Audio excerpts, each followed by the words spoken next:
Sa ngalan ng Ama at ng Anak at ng Espiritu Santo. Panginoon, isugo mo ang iyong espiritu at pagpanibaguhin mo ang muka ng aming mundo. Ang mabuting balita sa araw na ito ay mula kay San Mateo Kapitulo 8, versikulo 23 hanggang 24. Ang ebanghelyong ito ay isang tagpo kung saan si Jesus ay sumakay sa bangka kasama ang kanyang mga alagad. At habang sila'y naglalayag, hinampas sila ng malalaking alon sapagkat dumating at bumugso ang isang malakas na unos. Natakot ang mga alagad at nilapitan siya at siya'y ginising. Sumisigaw sila, "Panginoon, tulungan ninyo kami, lulubog tayo." Ngunit noong siya'y magising, sinabi niya, "Bakit kayo natatakot? Napakaliit naman ng inyong pananampalataya." At bumangon ang Panginoon, pinatigil ang hangin at mga alon at bumuti ang panahon. Ang ebanghelyong ito ay mailalapat natin sa ating buhay, sapagkat ang buhay natin ay katulad ng isang paglalayag. At minsan tayo ay sinasalubong ng mga bugso ng malalakas na unos. At ito ay ang mga panahon na tayo ay dumadaan sa gitna ng mga suliranin, pagsubok, problema, at tayo rin ay hinahampas ng malalakas na alon. Ito naman ay ang mga kaganapan sa ating buhay na masakit, nagdadala sa atin ng pagdadalamhati, nagdadala ng kaguluhan ng isip, at kung saan tayo ay tinutulak upang mangamba at matakot. At sa paglalayag natin ito sa buhay, tayo ay inaanyayahan na maunawaan na kasama natin ang Panginoon. Kung paanong kasama ng mga alagad ang Panginoon sa bangka, kasama natin ang Panginoong Hesus sa gitna ng unos at sa gitna ng malalakas na alon. Totoo sa ebanghelyong ito, ang Panginoong Hesus ay natutulog sapagkat siya ay totoong tao. Katulad natin, kailangan niya ring magpahinga. Ngunit bilang Diyos, ang Panginoong Yesus ay nananatiling gising.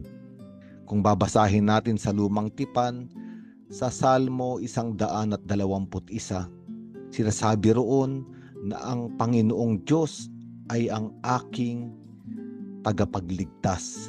Sa akin ay tumutulong, hindi siya nahihimbing, hindi siya natutulog.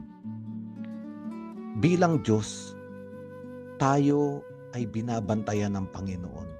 Siya ay gising at alam niya ang mga unos at mga alon na dumadaan sa ating buhay. Kaya nga sa ebanghelyong ito, sinabi ng ating Panginoon, napakaliit ng inyong pananampalataya. Sapagkat tayo ay pinapaalalahanan na kung tayo ay may pananampalataya, malalaman natin na hindi tayo nag-iisa sa gitna ng mga suliranin at problema. Hindi tayo iniwan, hindi tayo pinabayaan sa kabila ng mga dalamhati, pait at masasakit na kaganapan sa ating buhay. Naroon ang Panginoon. Siya ang Diyos na gising. At ang ebanghelyong ito ay nagpapaunawa sa atin na kung tayo ay may pananampalataya, siya ay ating tatawagin. Hindi dahil natatakot tayong lumubog dahil wala siya sa piling natin. Siya ay ating tatawagin sa pamamagitan ng panalangin. Ang katotohanan, noong ginising ng mga alagad ang Panginoong Jesucristo, ito ay paanyaya sa atin, hindi para gisingin ng Diyos, sapagkat siya ay laging mulat sa mga pangyayari sa ating buhay, kung hindi gisingin ang pananampalatayang natutulog sa atin. Napakagandang tagpo, napakagandang ebanghelyo, na sa tuwing magigising ang ating pananampalataya at tayo ay tatakbo sa Panginoon, siya ay babangon. At kung kinakailangan, ay papatahimikin niya ang mga alon at pahihintuin niya ang malakas na hangin.